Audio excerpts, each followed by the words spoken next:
Please join me in welcoming our dynamic duos onto the stage. The first couple, they create content so their businesses can create employment opportunities. They say they're serial strugglers, but they are self-proclaimed Suwa connoisseurs. Please put your hands together for Stephanie and Jonathan Batisarisari of the Waka family.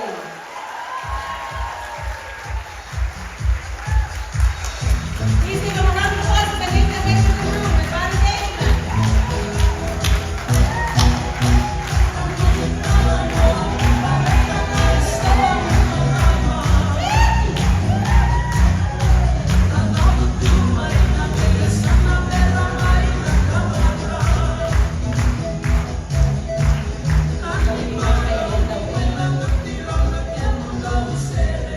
The next couple, I have a more personal journey with.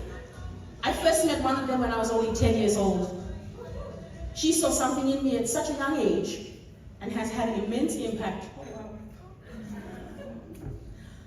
She's had an immense impact on my life and my life choices and my values. Her wonderful husband, I have the honor of sharing the legal fraternity with, and the occasional beer and some honey butter at their farm out in Raki Raki. Please put your hands together for Jean and Anil Tikaram of Waitika Farm.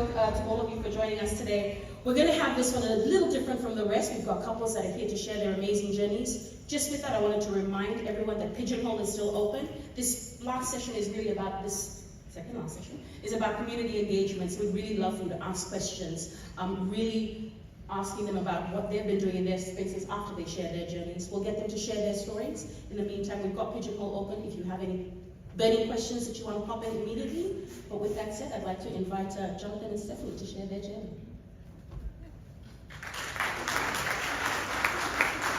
Check. All right. Can you hear me? Oh, there we go.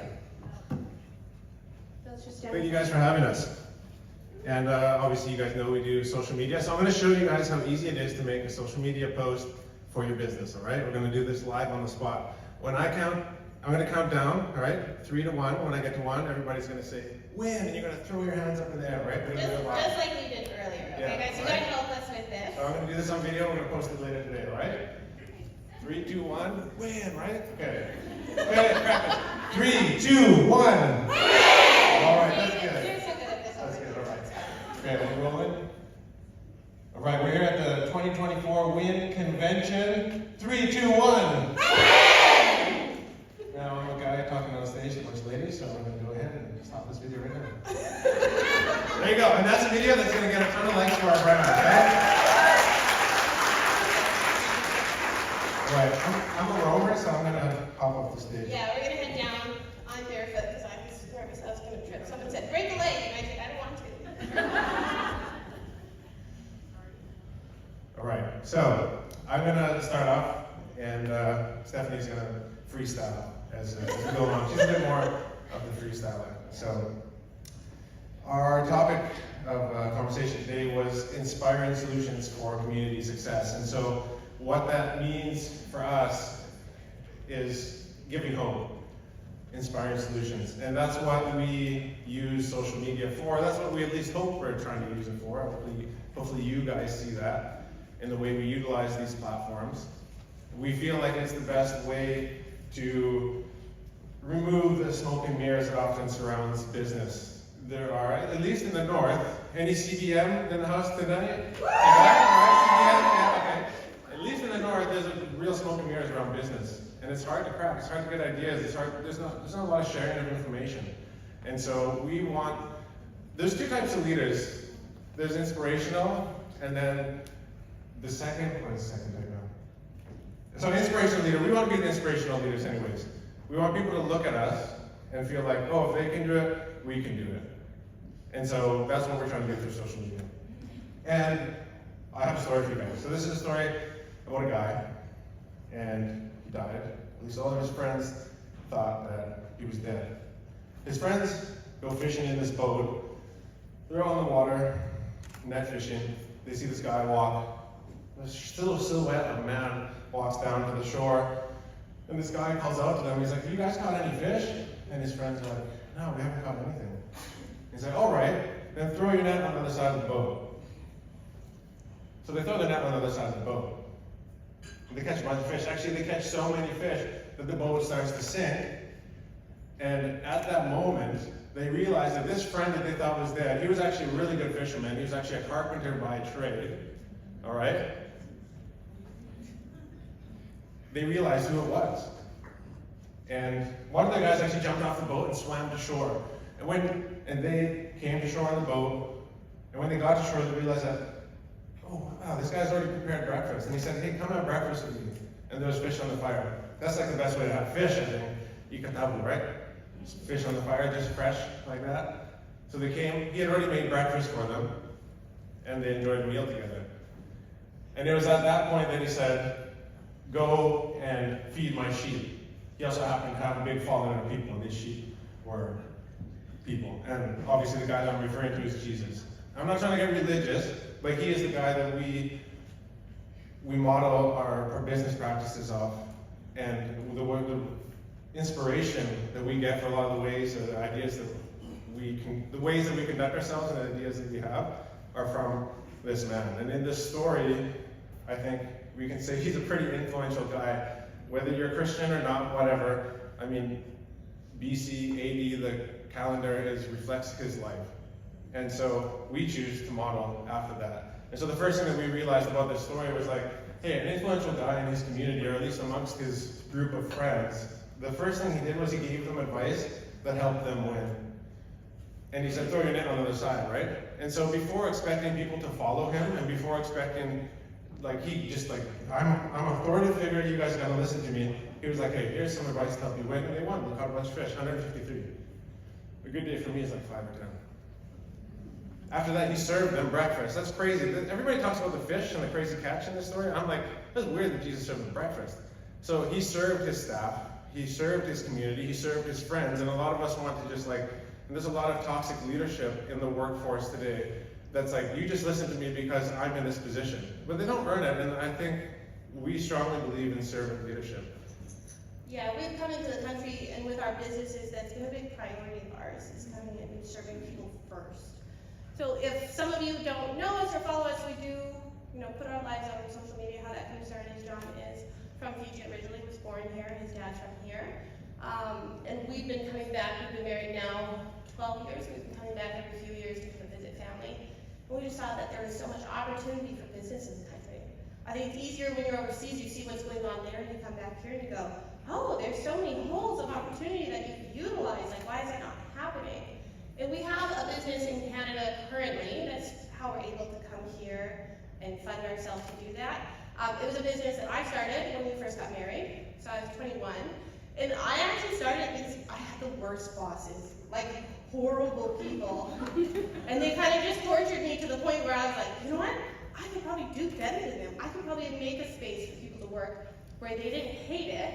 We all have to work to feed our families, but we don't do it always because we enjoy it. And so I thought, let's create that space. We do only employ women in Canada, which is really awesome and different.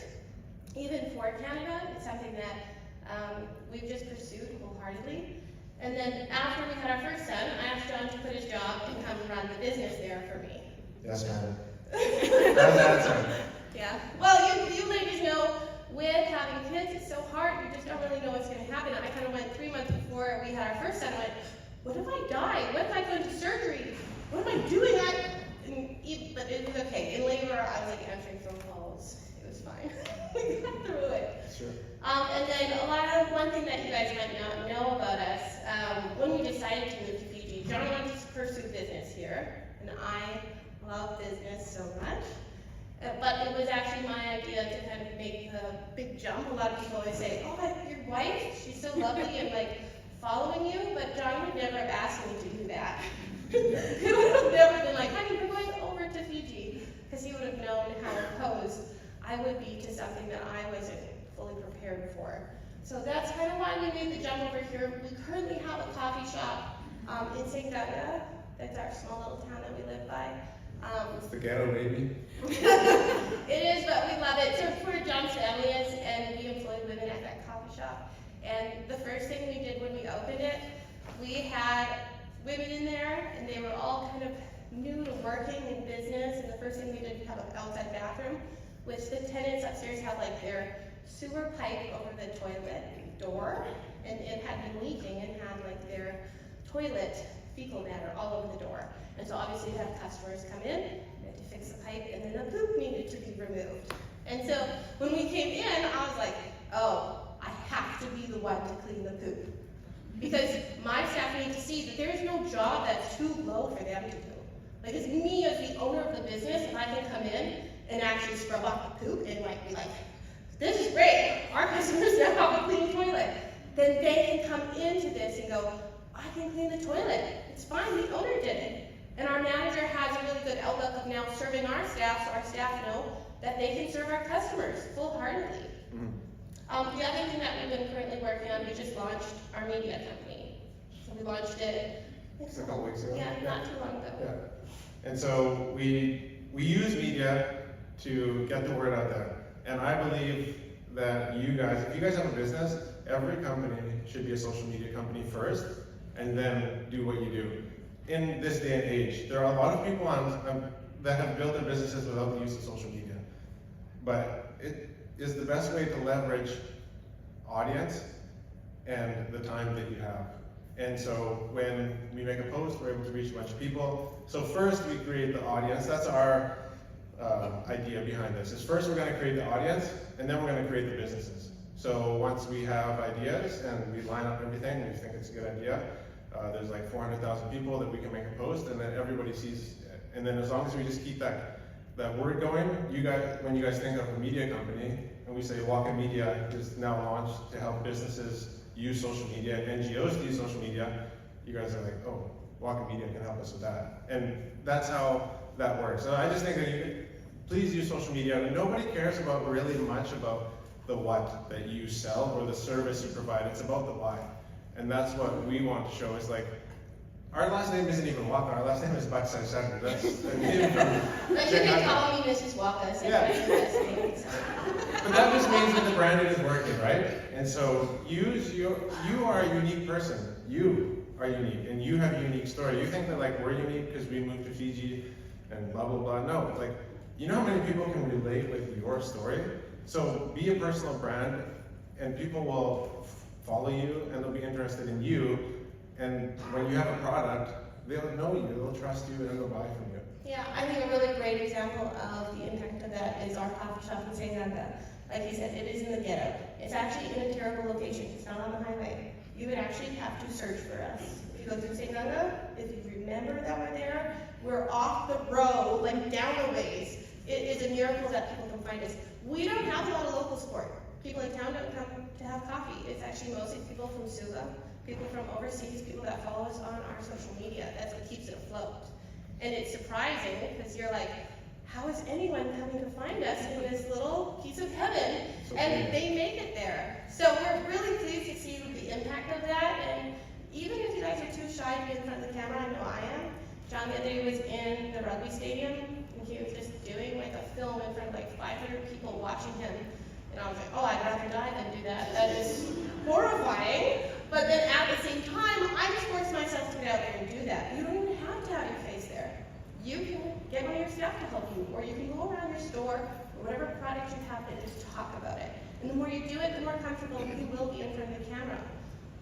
I saw one thing that Modern Coffee was doing, was like they were having Talano sessions. And that's great. Like, why not be known for mental health? Like, who cares about coffee? There's lots of places you can go for desserts. There's lots of places you can go for coffee. Well, I like coffee. But what sets you apart is unique chats that they had. I think that, like, stuff like that is cool. Things that connect your humanity with the boring products and services. And I think you guys would be very surprised if you share your story, that other women like you out there who connect with it, that For people sure. have experienced the same thing, and also that people are looking for the product that you sell, and it just so happens that it's coming from a wonderful woman that they love and support your story, and that's even better. Why wouldn't you put your money there instead of some guy or some woman that you don't know, you don't care about? If it's something that impacted you, you'll go, oh, I'll spend my money there. And we all vote with our dollars. So that's something that you guys can really utilize. So, We're done and stuff. Thank you guys. thank you guys, thank you ladies. Thank you, ladies. Thank you. Sorry, thank you both so much. Please give them another round of applause for CBM.